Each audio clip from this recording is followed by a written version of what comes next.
You guessed it, I am back for the vlogs. I missed you guys so much.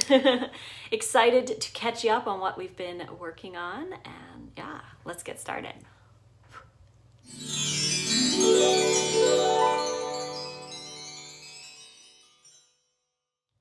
Looks like we have a little statue in the corner here. That's Raja. The boys got neutered yesterday and they've been doing really well, super snuggly. It was nice to snuggle with them in the morning. It was hard to get out of bed for sure, but they're doing great. And yeah, I am so happy to be back, you guys. I really missed doing these little vlogs for you every day.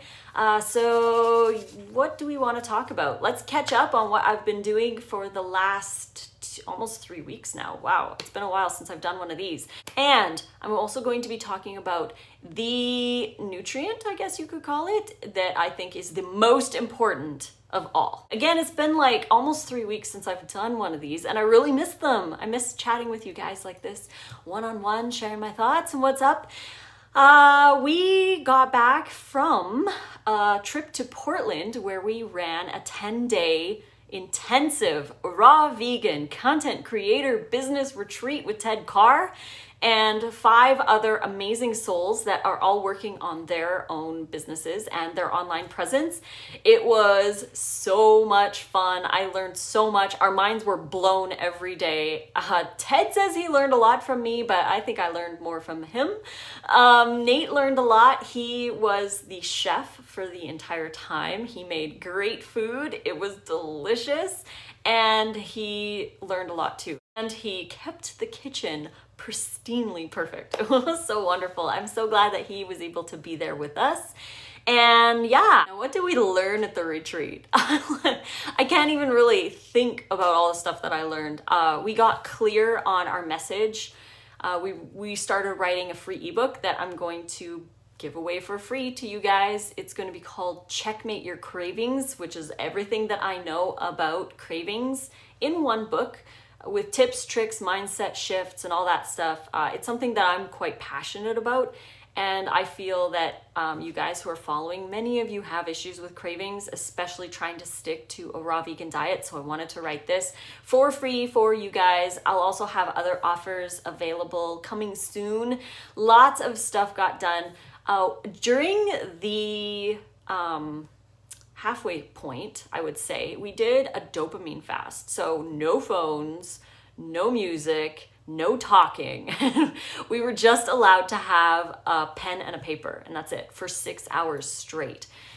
I got a lot done. I wrote a list of almost every single rebuttal to going raw or going vegan, and I want to talk about the ways that you can get around that. Like if it's one of your thoughts, like for example, I can't give up cheese, I'm gonna have a section talking about how you can give up cheese.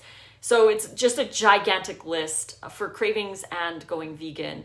I also wrote a list of 100 different YouTube videos and their key points. So watch for those. I'm gonna be filming a lot of those in the future. Working on my e-course. Again, the format's going to be changing a little bit because we've got a different way of formatting it. So it's going to be a lot more effective for you guys who are going to join in for the raw immersion course. There's going to be 30 recipe videos that are like breakfast, lunch, and dinner prepared on camera by me. I've already have those filmed. I just have to edit them. There's going to be 30 meditation videos, and there's going to be an in-depth kind of like informational module kind of thing. So you'll go get each one of those. Yeah, there's like so much in my mind. I've got so much to work on and so much to do. And then Nate is also going to be working on a free ebook and some offers as well, like how to go vegan, some recipes for going vegan, and his ice cream book. We're gonna work on that too. We're gonna go full in 100% to get these products to you guys because I know a lot of you will benefit from them and I wanna provide those, and he wants to provide his awesome recipes. but he just hasn't had any time to work on his ice cream book. He's always at work, and then by the time he gets home, we eat, we go for a walk, we hang out with his son, and then we're going to bed at like 8:30 or even 9 o'clock. Then we're up at 5, where we go to the gym, we do our workout, our 5 a.m. club. I make our lunches, and then he's off to work. He doesn't have a lot of time to get anything done. So we're going to put all of ourselves into you guys so that we can provide the best possible knowledge and tips and ideas and recipes that we can for you. I've got some super secret recipe books coming up too. Got to work on those as well. Like I said, I've got like a billion ideas in my mind, and whew, there's a lot to do.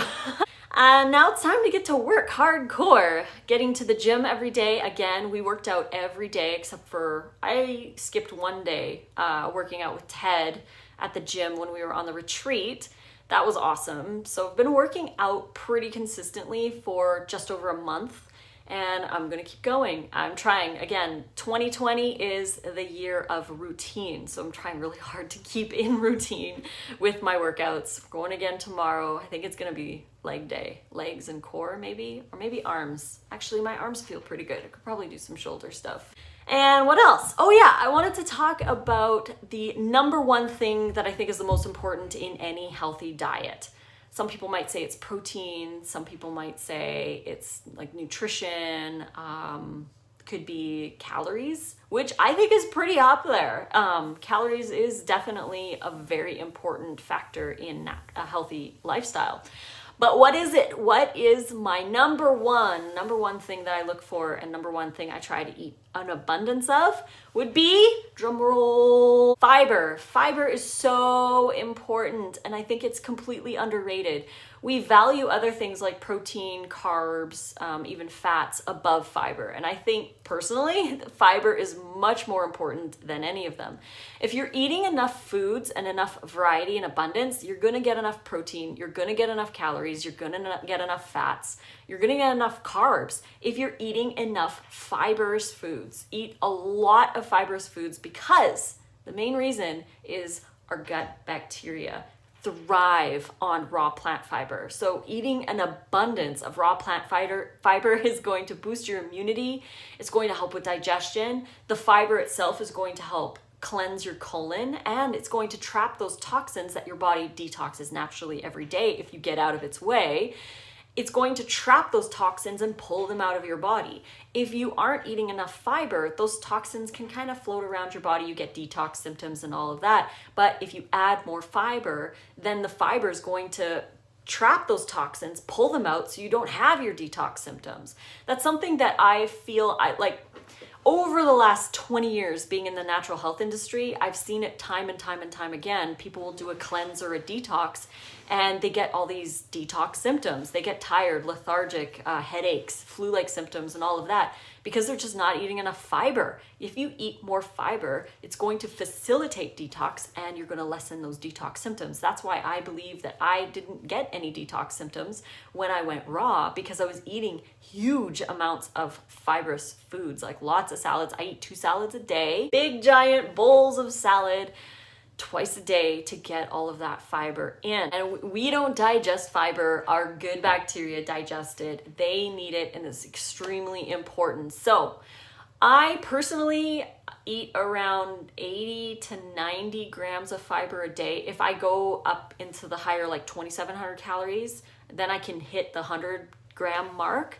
But a lot of people are only eating like 5 to 15 grams, which is far below the RDA of 30. So I'm eating 3 times the amount of the RDA for fiber.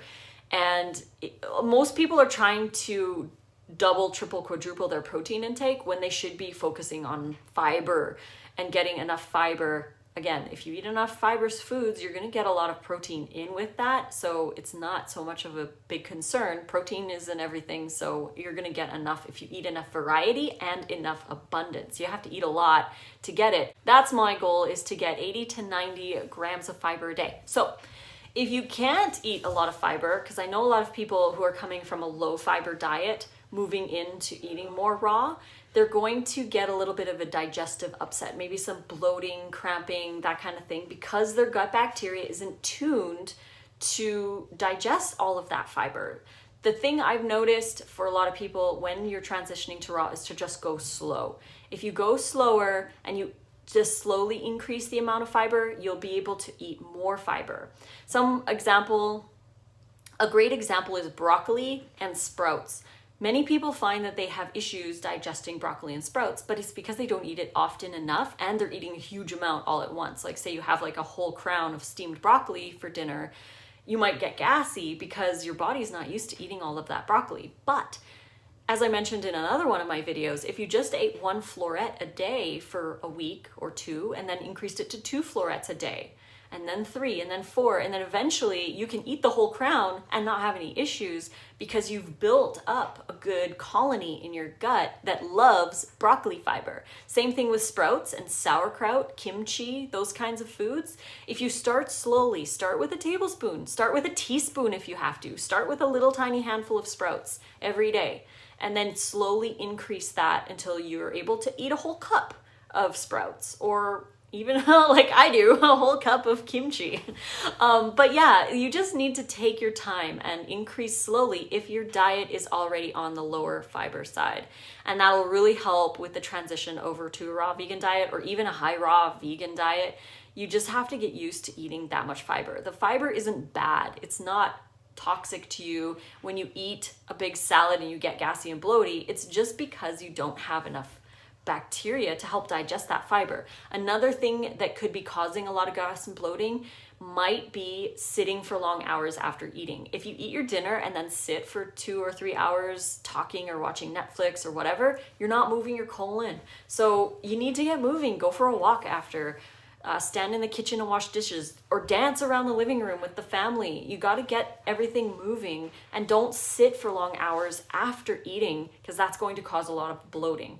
Nate and I noticed this profoundly when we were in Edmonton. He came to visit about a year ago when I was living in Canada, and we ate the mahini curry dressing, which is in meal plan 3.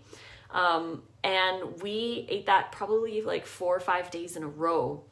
No problems, no issues. We felt great because we would go for a walk after and all that jazz. But one of the days, the last day, we took the mahini curry with the same salad ingredients that we've been eating all the time. We took it to a friend's house because they wanted to have us over. So we brought our salads and shared with them and everything. But after eating those big salads, we were sitting down talking with them for hours, and we were both super bloated when we got into the truck because we just didn't move after eating. It's a very, very, very critical thing to do after you eat, is to get up and move if you want to prevent gas and bloating.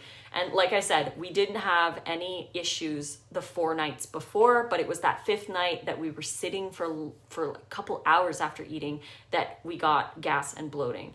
Even if I eat fruit and I sit for long periods after, I will get gas and bloating. It just is that way because it needs to move. If I eat whatever I eat and I get up and I move and I'm active, walking around the house, taking the dog for a walk, going for hikes with Nate, no problems. So truly think about that. If you're having issues with digestion, think about how you're moving after you eat, so you can increase your fiber and still enjoy a higher fiber diet without all of the gas and bloating. Just take your time. And yeah, this should be good. He's distracting me now, so. But I hope you guys really liked this video. As I mentioned, I'm going to be doing these vlogs again because I really missed doing them. And what else? Recipe books right here at this link. You can get our recipe books, all of our awesome stuff in ebook version here, and link in the description box below if you're interested in that. If you liked this video and you want me to do more vlogs, please click like on it and subscribe to my channel. If you want to get notifications, you can click the bell. They'll get sent directly to you whenever I post a new video. You can find me on Instagram, TikTok, and Twitter at Raw Food Romance, on Facebook, Lissa's Raw Food Romance, and on Snapchat, Lissa Raw Vegan. So until the next video, guys, mwah, love you all, and fruit on.